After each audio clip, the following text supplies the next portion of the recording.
Recuerdos de la infancia asaltan nuestras mentes, un mar de recuerdos, de antiguas historias contadas por los abuelos y los padres, baúles de una infancia que nunca será igual, caídas desde higueras en busca del sano fruto, correrías escapando con unos cuantos membrillos, idas y venidas en burros y en caballos, todas ellas bajo un mismo entorno, Bogajo.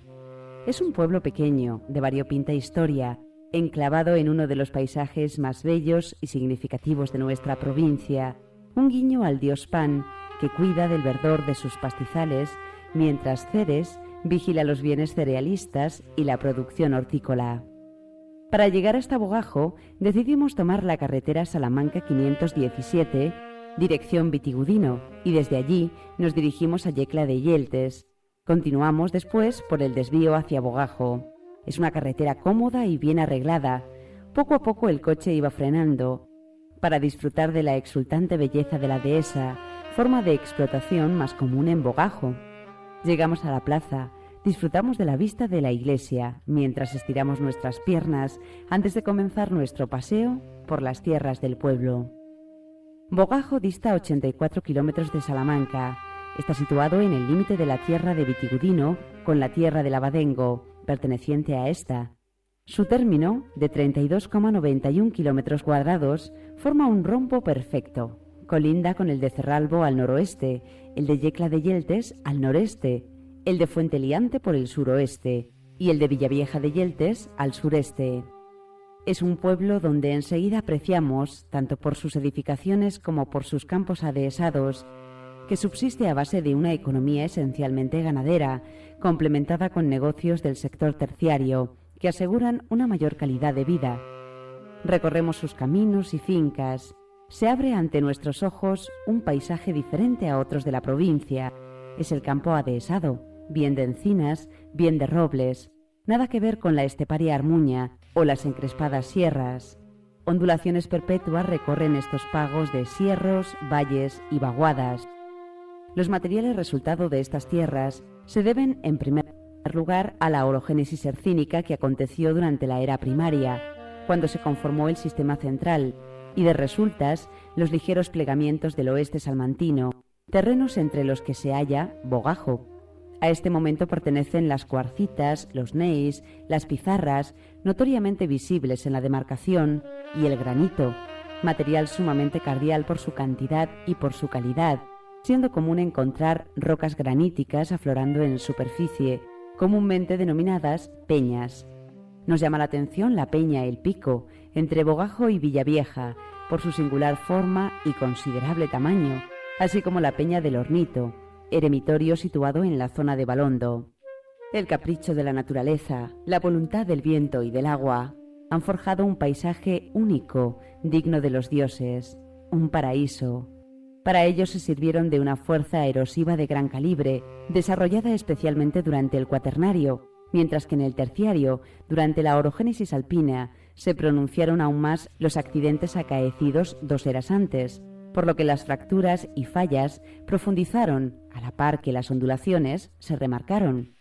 Por sus tierras discurre una nutrida red de ríos, arroyos y regatos que llegan a su máximo caudal ya entrado el otoño y en los meses finales del invierno, seguidos de la primavera. Por el contrario, es común que durante el estío las formaciones menores, como el regato de la Robaldea, desaparezcan. Resaltamos el río Yeltes y su unión con el Huebra. Discurre de sureste a noroeste, marcando las lindes con Yecla. Es el más caudaloso, con numerosos bolos graníticos que contemplamos tanto en el cauce como en los terrenos colindantes. Tras la confluencia del Yeltes y el Huebra, aparece la polémica sobre su denominación.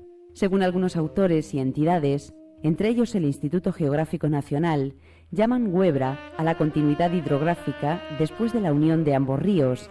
Sin embargo, hasta principios del siglo XX y durante todo el siglo anterior, tanto Tomás López como José Torner, Pascual Madoz o Vivian de San Martin señalan al Yeltes como el afluente del Duero. La controversia no cejará, pues varios son los detractores de la decisión actual de señalar al Huebra, de menor longitud y similar caudal, como el río que regala sus aguas al Duero. No miremos más a la controversia, sigamos nuestro recorrido, pues ya sea Yeltes o Huebra, De lo que no podemos dudar es de los bellos parajes que nos dejan estos cauces a su paso por Bogajo.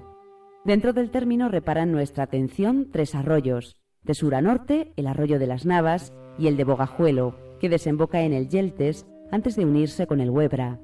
Por otra parte, de sureste a noroeste, siguiendo la misma línea que el río, hallamos el arroyo de Campilduero, naciente en la finca del mismo nombre. El agua es una constante, al igual que el granito en superficie, son los grandes protagonistas en Bogajo. Podemos observar un gran número de charcas, así como de fuentes, manantiales y más de un caño. Encontramos el caño y las pozas al oeste del pueblo, junto a las escuelas y el embarcadero municipal. Las pozas, que en otros tiempos sirvieron de lavaderos, hoy quedan como recuerdo de tertulias y chismorreos. Están cerradas en su perímetro, evitando que sean utilizadas como abrevaderos para el ganado. Uso que sí tiene el caño, de único vaso rectangular y prismático pilar. Cercana a la ermita, la fuente del Cristo, de bóveda semicircular, realizada en sillares de granito, fue levantada en 1759. Como señala la inscripción, nos sorprende por sus 2 vasos rectangulares, pequeños, sirven para saciar la sed del ganado. De los caños llega también el agua a 2 pozas, una cuadrangular y otra circular, hoy anegadas, una para lavar, la otra para aclarar. Pozas donde, frota y frota, las mujeres del pueblo hacían la colada. Más fuentes se diseminan por el término y la localidad, que hicieron y hacen más fácil la vida de los delicados, nombre como se conocen a las gentes de Bogajo. Bogajo se caracteriza por tener un clima mediterráneo de interior. Los inviernos son fríos, donde es fácil llegar a los 10 grados bajo cero, y un gran número de heladas que pueden comenzar en la mitad del otoño. Con las primeras se inician las matanzas tradicionales, un auténtico día de fiesta en el que trabaja toda la familia y más de un amigo. Los veranos suelen ser cálidos, especialmente del 15 de julio al 15 de agosto, donde se llegan a sobrepasar los 35 grados en los años más calurosos. Las estaciones equinocciales, más cortas que lo que señala el calendario astronómico, tienen agradable temperatura. En estos periodos se produce la mayor pluviosidad. En la demarcación caen al año 600 milímetros anuales aproximadamente. Aunque escaso, es un índice nada desdeñable, relacionado con la media provincial. La sempiterna encina y el noble roble son las especies arbóreas más comunes en el término. Ambas configuran, tras la manipulación antrópica, la explotación de la dehesa. Según varios expertos, el nombre de Bogajo es el resultado de la evolución del vocablo galaico-portugués bugallo, fruto y semilla del roble, conocido en España como agalla.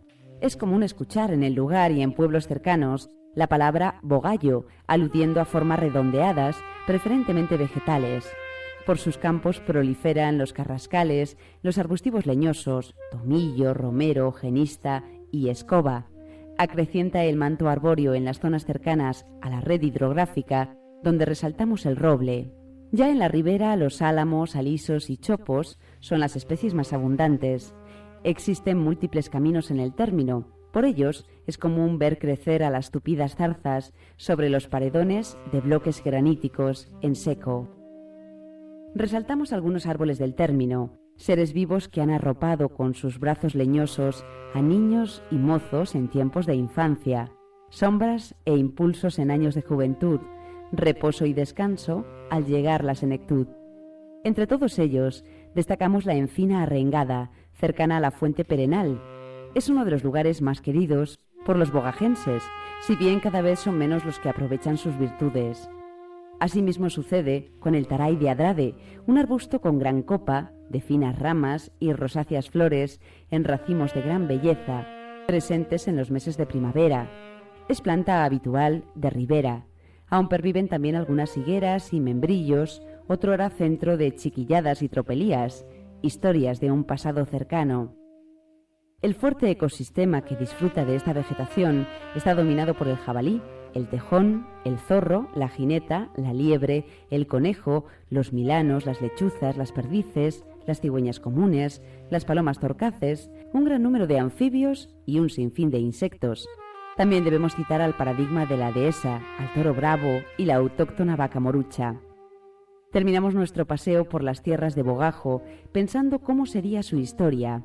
Nada mejor que una pequeña parada en el Sierrito, desde donde disfrutamos de una bellísima panorámica del pueblo. Nos comentan que no era el único lugar desde donde contemplar la localidad. Citan, entre otros parajes, Los Guejos. Poco se conoce de la historia de Bogajo anterior a la Edad Media. Es difícil dirimir entre ficción y realidad. Quizás primero fuesen los dioses quienes disfrutaran de estos pagos, de un colorido amplísimo que con la sucesión de las estaciones se convierte en infinito. Un lugar donde los árboles forman parte de su vida, al igual que el agua, bastante abundante al final del otoño, durante el invierno y parte de la primavera, meses que en años de alta pluviosidad ofrecen uno de los paisajes más sugestivos de la provincia. Pudo ser que poco a poco se introdujesen pueblos celtas en la zona, aprovechando los pastos de calidad que tienen estas tierras. A ellos quizás pertenezcan las oquedades graníticas halladas en las cercanías del puente del Bogajuelo, el lugar conocido como las Catacumbas. Está situado entre el pueblo y Villavieja de Yeltes. Prácticamente todos los autores coinciden en que este lugar pudo ser la primigenia ubicación del municipio, si bien no sucede lo mismo con las oquedades, pues algunos las relacionan con tumbas betonas, mientras otros creen que son lugares para realizar el fuego con el que calentar el agua de las canteras que existieron en el lugar. En nuestra humilde opinión, creemos que sean tumbas prerromanas. Sean tumbas o no, la realidad es que resulta factible que en estos pagos existiese algún asentamiento betón, comunes en los alrededores, que vería en la frondosidad de estos bosques el santuario más preciado. Otra deuda betona son sus construcciones tradicionales relacionadas con el mundo pecuario, como los chozos o los paredones en mampuesto, acompañado de grandes bloques de granito para dar solidez. A los betones le sucedieron los romanos, de quienes tampoco se conservan restos de interés, aunque pensamos en la posibilidad de que existiese, en aquellos años, alguna población cerca del emplazamiento actual. Después visigodos, más tarde musulmanes. Nada se ha conservado de su presencia por estas tierras. Debemos esperar hasta la Edad Media, los años de la reconquista del lugar y la consecuente repoblación, para conocer la historia de estos terrazgos. Los primeros conatos repobladores datan de los inicios del siglo XI, bajo orden de Alfonso VI, a su yerno Raimundo de Borgoña, quien la llevó a cabo. Pocos años más tarde, según algunos autores, aunque no haya documentos que lo certifiquen, el pueblo fue entregado con todas sus posesiones a la Orden del Temple, en cuyas manos estaría hasta su desaparición en 1311. Creemos que si bien la zona estuvo dominada por los templarios, Bogajo y su término no perteneció a estos monjes de temible poder, principalmente por la bula papal de la diócesis de Ciudad Rodrigo, dictada por Alejandro III en 1175.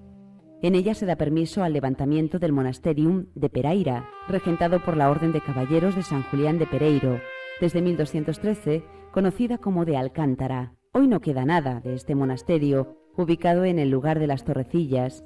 Hasta no hace mucho tiempo, una ermita recordó su situación. La vida discurrió sin alteraciones constatables en torno al monasterio y el municipio. Volvemos a ver su nombre en el libro de las aldeas y lugares del Obispado de Salamanca, 1604-1629, donde el visitador correspondiente describe con pocos detalles la iglesia de Bogajo y habla de la ermita de Nuestra Señora. En 1752, en la respuesta al interrogatorio solicitado por el Ministerio de Hacienda, a cuya cabeza estaba el marqués de la Ensenada, se da cuenta de todos los pormenores de la demarcación, a mediados del 18, así como de sus vecinos, profesiones, tierras, producciones, rentas y tributos que estos pagaban y quiénes los percibían. En 1808 los franceses entraron en el país, aplastando a quien le plantaba oposición en su camino. En 1809, los hombres de Bogajo intentaron frenar el avance francés, junto a las milicias de Julián Sánchez el Charro, en el puente del Zancado, viaducto de 7 ojos y leve curvatura hacia el centro, ligeramente apuntada. Los ojos del puente, de variadas alturas, son de medio punto, siendo levantado en buena sillería. Es límite y línea divisoria entre Bogajo y Yecla. Durante la Guerra de la Independencia, este puente, proyectado en el siglo XVI, fue derruido, volviéndose a levantar en el XIX, siguiendo las mismas trazas que disponía el anterior. El ejército francés lo destruyó, también asoló el pueblo, como represalia a la ayuda dada a la resistencia. El saqueo fue durísimo, concluyendo con el ahorcamiento de 3 miembros del consistorio. Las desamortizaciones del siglo XIX se tradujeron en la concentración y aparición de nuevos terratenientes que acopiaron importantes fincas en las que trabajaban un considerable número de jornaleros. Forman parte del aumento poblacional de finales del XIX. En 1885, Bogajo tenía 803 habitantes, según recoge Vázquez de Parga, en la reseña geográfico-histórica de Salamanca y provincia. Siguió creciendo hasta la segunda década del XX, cuando llegó a cerca de los 900 moradores. Poco a poco comenzó un descenso paulatino, provocado por las migraciones ultramarinas y la dura gripe de 1918. En los primeros años de la posguerra, recuperó parte de la población que había perdido, situándose a los mismos niveles que en 1900. A partir de mitad de siglo comenzó el éxodo rural. Con la mecanización del campo, 2 personas eran capaces de hacer lo mismo que otrora hacían 20. Este hecho provoca el fuerte descenso poblacional. En menos de 2 décadas, la población bajó hasta los 375 habitantes. La triste tendencia no se frenó en los años siguientes, si bien sí sufrió un receso debido a la crisis del petróleo. En 1986 eran poco más de 250 habitantes en Bogajo. Muchos emigraron a las zonas industriales españolas, otros viajaron a Europa, otros pocos fueron a la capital charra. Desde mediados de los años 80, la emigración no es el problema de la deficiente evolución demográfica. La baja natalidad y el progresivo envejecimiento de la población hacen que el descenso, aunque ahora de forma paulatina, no cese.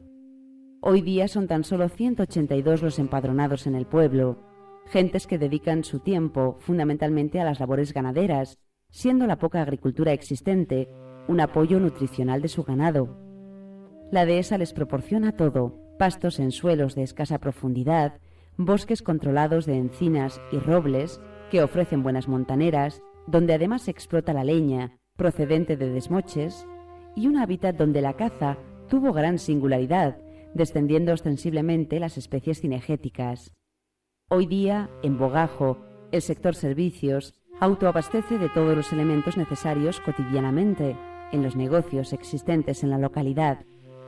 Bogajo se sitúa a 711 metros de altitud sobre el nivel del mar, emplazándose en el centro del término, cruce de caminos que une con Cerralbo, Fuente Liante, Villavieja y Vitigudino. El plano de Bogajo es centralizado e irregular, un entramado de calles con trazado aleatorio, sin rigor alguno, que dibuja una forma circular. En el centro se sitúa la Plaza Mayor y el Ayuntamiento. Es una amplia plaza de forma trapezoidal delante de la casa consistorial, cuyo solado se decora con un botón charro. Fue el lugar donde se celebraron otrora los festejos taurinos, hoy desaparecidos en las programaciones festivas. La plaza se prolonga por un trazado casi rectangular. Sigue la línea del resto de las casas, edificaciones de prestancia levantadas en la segunda mitad del XIX. Desde hace tiempo un álamo preside la misma. Es el centro neurálgico del pueblo. De él parten las calles principales. Forman un cinturón en torno al cual se abren el resto de las vías. Deambulamos por las calles de la Torre, Beneficio, Pizarra, Enrollada y de la Iglesia, auténticos ejes vertebrales del pueblo, calles de variada anchura, unas diáfanas con huertos o prados que ofrecen gran luminosidad. Están atravesadas por otras más angostas. Aunque por su orografía no es sencillo que se inunde el municipio, ya que son comunes las cuestas, sí se han llegado a producir estas con grandes diluvios.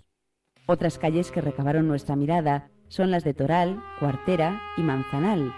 Del mismo modo, nos agradaron las entradas al pueblo por las carreteras de Vitigudino, del Caño y de Villavieja. Por ellas la curiosidad nos asalta, una sensación de ecos del ayer y del hoy nos invade. Corrales, paneras, prados y huertos se entremezclan con las casas, unas bajas en mampuesto, de escasa calidad, materiales y modos de construcción pobres, realizadas hace varios lustros para gentes con menos posibles. Otras de 2 alturas, simétrica fachada, ordenada, encalada en sus muros, salvo esquinas, zócalo y marcos de vanos, que se embellecen con recios sillares. Son las casas tradicionales propias de la clase más acomodada, realizadas desde las últimas décadas del XIX hasta la mitad del siglo siguiente. El edificio que alberga el ayuntamiento tiene 2 plantas, recia apariencia y estricta simetría, culminada por la torrecilla del reloj en el centro de la edificación. Presenta soportales en el piso inferior, apoyados en 9 pilares graníticos que, mediante rústicas y pesadas zapatas, sujetan el entablamento de fuertes dinteles. Tanto la puerta central como las 6 ventanas que la enmarcan resaltan por sus sillares graníticos. Igualmente se repiten en el piso superior, si bien en esta ocasión se esconden entre los bloques de piedra irregular que domina el segundo piso. Fue inaugurado el 24 de junio de 1950, el día de las fiestas, con la presencia de las autoridades provinciales. Al poco tiempo se le añadió la torre con el reloj. Este último, desde 1886, había estado en la torre de la iglesia. El reloj ya no se mueve, ya no giran sus agujas, al contrario que las gentes del pueblo, trabajadores incansables, gentes emprendedoras, que no solo no dejan perder antiguos oficios, sino que recuperan otros tradicionales, como sucede con la tarea del quesero, recuperado hace poco más de una década, ya con merecida fama por su sabroso paladar y su tradicional elaboración. El principal monumento del que están orgullosos los bogajenses es la iglesia parroquial, enclavada al este del pueblo, no lejos de la Plaza Mayor. La iglesia ocupa una de las zonas más altas. Está dedicada a Nuestra Señora del Peral. Por la tipología que nos ofrece, de templo con fuerte pórtico-torre a los pies, por su situación, creemos que no solo tuvo una función religiosa, sino también civil, como núcleo de resistencia en último recurso, además de ser centro de vigilancia. Conserva restos de la segunda mitad del siglo XV y de los primeros años del XVI. Al exterior destacamos la torre y la cabecera. La torre sigue el modelo de las levantadas en la comarca, con pronunciado pórtico de bóveda de medio cañón y ventana cuadrangular sobre la puerta de acceso al templo. Culmina la torre en un campanario con 3 estrechos vanos al oeste y uno de gran anchura al este, donde se cobijan las campanas que rigen la vida de los bogajenses desde antaño. La cabecera, sencilla al exterior e interior, responde a las características finales del XVIII. La iglesia fue reconstruida casi en su totalidad entre los años 1781 y 1787 por los maestros Juan Antonio Domínguez y Baltasar de Otero. Levantado en sillares de granito y con pórtico más bajo por el lado sur, el templo está circundado por atrio. Este se encuentra delimitado por muro granítico, solado con grandes piezas del mismo material. A él se accede mediante escalinata rústica. En su perímetro encontramos varias cruces rodeando al templo. Forman parte de un bello y singular vía crucis que culmina en la ermita. El interior de la iglesia es de nave única, destacando la capilla mayor. Ofrece un bellísimo retablo de estética rococó, un barroco exaltado, de gusto delicado. Es de un solo piso más ático, con pinturas en el banco. Tiene 3 calles separadas por columnas salomónicas. El ático presenta decoradas volutas en los laterales. Preside el retablo una talla de Nuestra Señora del Peral, la patrona del pueblo, que recibe su nombre al haber sido encontrada en las cercanías de un peral, según cuenta la leyenda. La Virgen está acompañada por una serie de 6 cuadros de gran colorido, un tanto amanerados, pero de buena calidad. Más retablos encontramos a los lados del arco triunfal que comunica con la capilla mayor. Nos sorprende la organización de la parroquia con un grupo que se encarga de limpiar el templo, además de celebrar la Minerva, la procesión del Santísimo por la iglesia una vez al mes. Más nos asombra aún la existencia de la Cofradía de la Veracruz, cuyas funciones son las de acompañar a los difuntos y darles sepultura. Hoy solo queda en pie la ermita del Santo Cristo del Humilladero, al sureste del pueblo. Forma, junto a la parroquia, el grupo religioso de Bogajo, unido mediante el Vía Crucis. Culmina en el Calvario, delante de la puerta de la ermita, un calvario sobre pedestal con las 3 cruces, la central más elevada, en sentido jerárquico, pues es la cruz de Cristo. La ermita destaca por su longitud, única nave con 2 tramos, más el correspondiente a la cabecera. Pertenece al barroco, como nos señala la cornisa que recorre todo el templo. Provoca nuestra curiosidad el pequeño pórtico de acceso, tejado a 2 aguas, al igual que el cuerpo de la ermita. Se accede al pórtico mediante un arco de medio punto, remarcando la techumbre una cornisa moldurada, decorada por una cruz al centro y remates prismáticos en las esquinas. Ya en el interior del pórtico se accede al cuerpo de la ermita mediante una puerta dintelada, al igual que son las ventanas de los laterales. La puerta es elegante, sencilla y ornada con simple moldura que define el vano. El muro de la nave de la ermita yergue sobre el pórtico, remarcando el tejado una barroca cornisa mixtilínea, sobre la que encontramos un sencillo arco que alberga el campanil. Una bellísima construcción en un entorno de ensueño y fe, verdaderamente invita al recogimiento interior. Bodegón de una naturaleza muerta en medio de la vida, ocaso premonitorio de otros tiempos, hallamos a las afueras del pueblo la estación de Bogajo, en el camino de Fuenteliante. Sigue la línea de las estaciones del pasado siglo levantadas en la comarca. Es absolutamente simétrica, con 2 pisos techados a 2 aguas que tan solo se rompen por el cuerpo que en la zona central remata la construcción.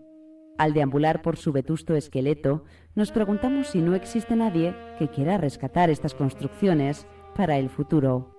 Existen más construcciones en las afueras del pueblo, dignas de destacar, elementos que la cultura popular fue creando con los años, elementos funcionales como pasarelas sobre regatos y arroyos o pontones para el paso de humanos, tanto en el Bogajuelo como en el Yeltes. Sin desligarnos del mundo del agua, no podemos olvidar el molino, otrora un lugar de vital importancia. Hoy sus grandes y poderosas piedras se desmoronan. Ayer aprovechaban las vertiginosas aguas del Bogajuelo, que desciende a gran velocidad entre peñas, algunas ya pulimentadas como si de un artista se tratara. Fuera del pueblo o dentro del pueblo, todo configura formas de la tradición que se ha ido perpetuando con el tiempo, protegiendo este entorno de la intromisión del hombre. Corría el año 1928 cuando el propietario de la finca del Zancao, sita en el término, compró una bravísima vaca a la finca del Corcho. La vaca generó varios problemas a los vecinos del pueblo, ya que llegaba asiduamente a las proximidades de la localidad, provocando las quejas de los bogajenses. El propietario de la vaca, aludiendo a la falta de bemoles de los mozos, hizo caso omiso de las quejas. Sin embargo, un día se unieron todos y fueron a capturarla. Lo lograron, la pasearon por el pueblo como trofeo y la ataron al álamo de la plaza. Esta historia ha quedado para la posteridad en la siguiente copla. La vaca era del mandate, la yegua de Juan Agustín, y el jinete que la monta era nuestro amigo Luis. Iba en mangas de camisa, como si fuera verano, y decía a toda la gente: «Ahí va Luis, el hospiciano». Ya dice el macanudo: «Muchachos, aquí os espero. Si me traéis la vaca, aquí le asamos el cuero». La vaca vino del Corcho, vaquita con mucho genio. Nos ha querido mandar a todos al cipristerio. El primero fue Argimiro, el mocito fanfarrón. Se ha tirado de la yegua y en el bocio la mordió. El segundo fue Agustín, el tercero fue Tomás y el cuarto fue Gaspar. La vaquita era brava, morraba como una fiera y le ha roto la camisa al hijo de la cestera.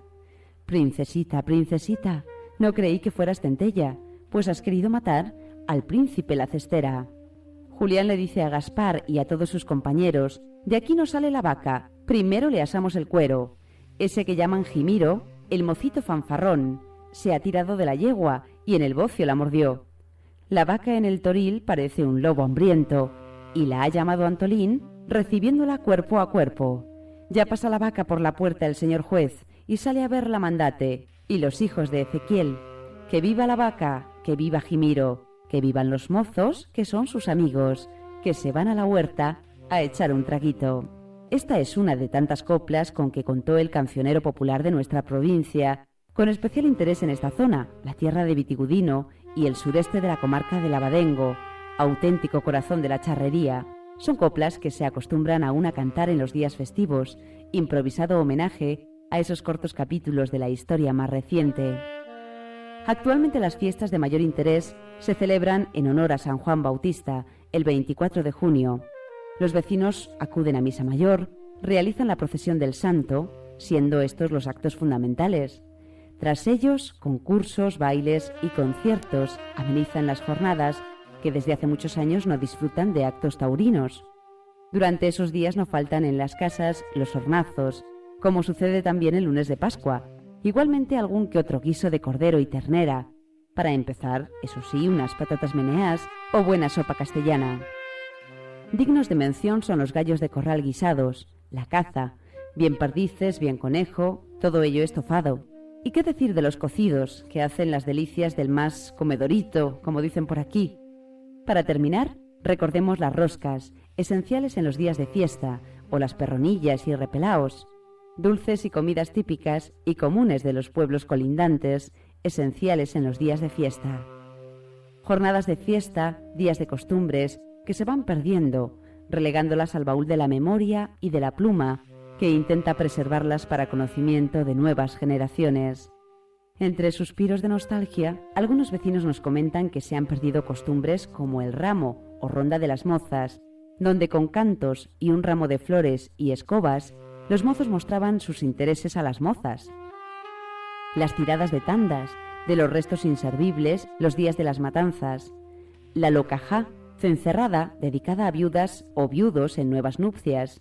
Y el estacar perros, represalia típica fundamentada en retener, con una estaca a un perro, aprisionándole el rabo, con la idea de que el can ladre durante la noche y así molestar, como solía ser común, al padre que no dejaba salir a su hija con algún mozo. De forma parecida se van olvidando y perdiendo fiestas como la cucaña, consistente en un tronco hincado en el suelo y recubierto de manteca, con un jamón en lo alto, para quien lograra ascender hasta él. Los quintos que corrían los gallos el 20 de enero, día de San Sebastián, o por otra parte, la festividad de las madrinas, que solo podían ser mozas solteras, en las que éstas ofrendaban roscas y rosquillas tanto a la Virgen como al niño, que acto seguido eran subastadas. Horas y horas podríamos estar hablando con unos y otros en el bar de Isidro o en el de Tito, pero el tiempo se nos viene encima.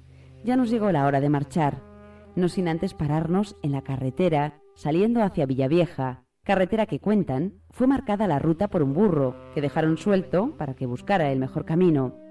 Desde allí nos volvimos para ver una vez más a este pueblo lleno de curiosidades. Tiempo A, santuario de druidas, más tarde del dios Pan, y hoy regocijo bucólico de amores y fe.